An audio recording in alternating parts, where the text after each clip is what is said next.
మనం రోజువారీ ఎదుర్కొనే సమస్యలకు కొత్త రీతిలో పరిష్కారాలను కనుగొనడమే ఇంజనీరింగ్. ఇలాంటి ఉత్సుకత, సృజనాత్మకత ఉన్నవాళ్లు సాంకేతిక రంగాన్ని కొత్త పుంతలు తొక్కించగలరు, దేశ ఆర్థిక రంగాన్ని పరుగులు పెట్టించగలరు.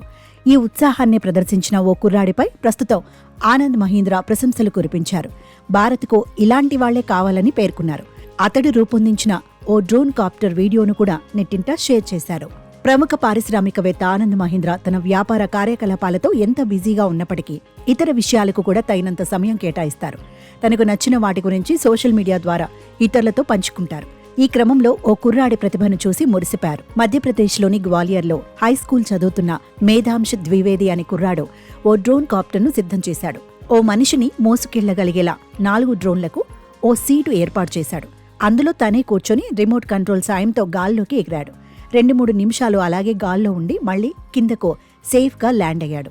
ఈ వీడియోను చూసి ఆనంద్ మహీంద్రా షాక్కి గురయ్యారు. ఇక్కడ మనమంతా చూడాల్సింది సృజనాత్మకత గురించి కాదని అన్నారు. ఎందుకంటే ఇలాంటి ఓ పరికరం తయారు చేసేందుకు కావలసిన ప్రణాళిక ఇంటర్నెట్లో అందుబాటులో ఉందని ఆయన గుర్తు చేశారు. కానీ ఓ పనిని ఎలాగైనా పూర్తి చేయాలన్న తపన, ఇంజనీరింగ్ పట్ల ఆసక్తికి ఈ దృశ్యం ఓ ఉదాహరణగా నిలిచిందంటూ ఆనందం వ్యక్తం చేశారు. ఇలాంటి పట్టుదల గల యువతి యువకులు ఎంత ఎక్కువ ఉంటే మన దేశంలో సృజనాత్మకత అంతగా వెల్లివిరుస్తుందంటూ కామెంట్ చేశారు. ఆనంద్ మహీంద్రాతో పాటు నెటిజన్లు ఆ కుర్రాడి పట్టుదలకు ఫిదా అయిపోతున్నారు. ఇలాంటి ఉత్సాహంతో యువత ఇంజనీరింగ్లోకి ప్రవేశిస్తే దేశాభివృద్ధికి, సృజనాత్మకతకు గట్టి పునాదులు పడతాయంటూ కామెంట్లు చేస్తున్నారు.